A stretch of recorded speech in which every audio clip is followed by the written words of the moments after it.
রংপুরে চাঁদা না দেওয়ায় মারপিট এর ঘটনায় থানায় অভিযোগ করে গ্রাম ছাড়তে হয়েছে ভুক্তভোগী উজ্জ্বল মিয়াকে।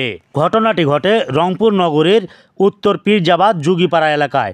স্থানীয় ও সরজমিন সূত্রে জানা যায়, উত্তর পীরজাবাদ যুগীপাড়া এলাকার রফিকুল ইসলাম তনুর পুত্র উজ্জ্বল মিয়া রংপুর সেনা প্রয়াস পার্কে গ্রামীণ ও কুটির শিল্প মেলায় নিষ্পতগঞ্জ শতরঞ্জিপাড়া গল্ফ রোডে খাবার, হোটেল ও গ্যারেজ দেয়। সেই গ্যারেজে 50,000 টাকা চাঁদা দাবি করেন অত্র এলাকার শহীদারের পুত্র ছোটন মিয়া ও তার গুন্ডা বাহিনী। উজ্জ্বল মিয়া চাঁদা দিতে অস্বীকার করলে তার উপর হামলা চালায়।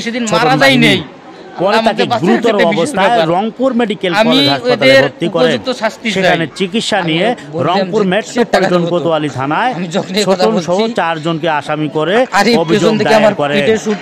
অভিযোগের পরিপ্রেক্ষিতে 1 নম্বর আসামি ছোটনকে গ্রেফতার করলে সেই দিন থেকে এলাকা থেকে পালিয়ে থাকতে হচ্ছে ভুক্তভোগী উজ্জ্বল মিয়াকে। বাসায় ওর ছোটনের খালাতো ভাই বলতেছে, এসব কিন্তু ভাবি চিন্তি করিস, তোর কিন্তু 2টা বাচ্চা আছে, তোর স্বামীর মতো তোরও অবস্থা খারাপ করতে পারে, আমার ভাইদেরকে তো চিনিস না। তাই আমি বলতেছি, আমার স্বামীর যে অবস্থা, আমি সবার কাছে, সরকারের কাছে আবেদন আমার, এর আমি কঠোর শাস্তি চাই। এরা যেন আমাদের মতো অন্যদের আর এরকম ক্ষতি করতে না পারে। আমার সবার কাছে একটাই দাবি, ওদের যেন এমন শাস্তি হয়, ওরা যেন এরকম নির্মমভাবে আর কারোর উপর আঘাত করতে না পারে। আমার থানায় অনেক অভিযোগ আছে, ওরা হচ্ছে শিশু সন্ত্রাসী, ওরা আওয়ামী লীগের ভয় দেখায়, ওরা কাউন্সিলরের ভাতিজা, সেই সব কিছু বলে সবাইকে শাসনে রাখতে চায়। ওরা আমাদের উপর যে অত্যাচার করছে, আমি চাই অন্যদের উপর যেন আর এরকম কখনো অত্যাচার না হয়। আমার একটাই আবেদন, আমি ওদের কঠোর শাস্তি চাই। উজ্জ্বল মিয়া, বাসা উত্তর পীরজাবাদ যুগীপাড়া।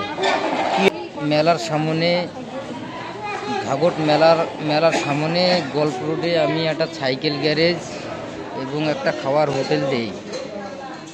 তো কয়েকদিন পর, মানে 10-15 দিন পর, ছোটন, আরিফ ও শাহিন এরা 3 জন আমার কাছে আসছিল। আমার কাছে ওরা 50,000 টাকা চাঁদা দাবি করে হোটেল বা গ্যারেজ বাবদ। আমি তাদের কথা বেশি একটা গ্রাহ্য করি না। অবশেষে 28 তারিখে আমাদের গ্যারেজ বা মেলা শেষ হওয়ার পর 1 তারিখে আমি আমার দোকানের মাল সামানা সব বাসায় রাখার পরে আমি আমার গ্যারেজের মালামাল খুলতে গেছি সামিয়ানা।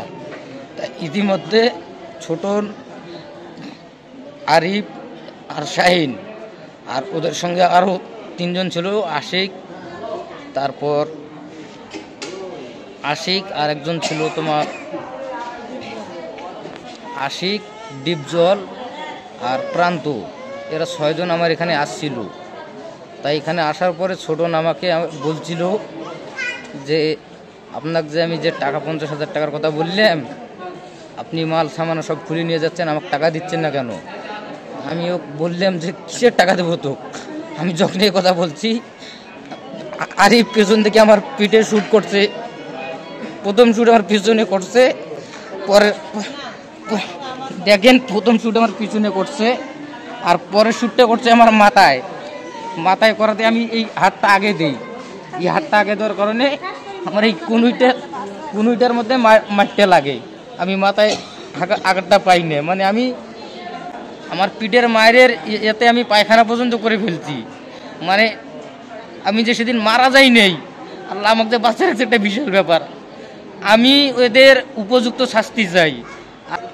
অনেক অভিযোগ আছে, রংপুর কোতোয়ালি থানায় ওদের অভিযোগ আছে, ঘাগট প্রয়াস পার্কে ওদের নামে অভিযোগ আছে, এবং ক্যান্টনমেন্টে চেকপোস্টে ওদের অনেক অভিযোগ আছে, এফআই ইউনিটে অভিযোগ আছে। কিন্তু এদের কেউ কিছু করতে পারে না। কিন্তু আসলে এরা কে? একজন সরকার, তারই তো বিচার হয়, কিন্তু এদের কেন বিচার হচ্ছে না? আমি এটার উপযুক্ত শাস্তি চাই। কেন এদের বিচার হচ্ছে না? এরা আসলে কে? এদেরকে কে নিয়ন্ত্রণ করতেছে?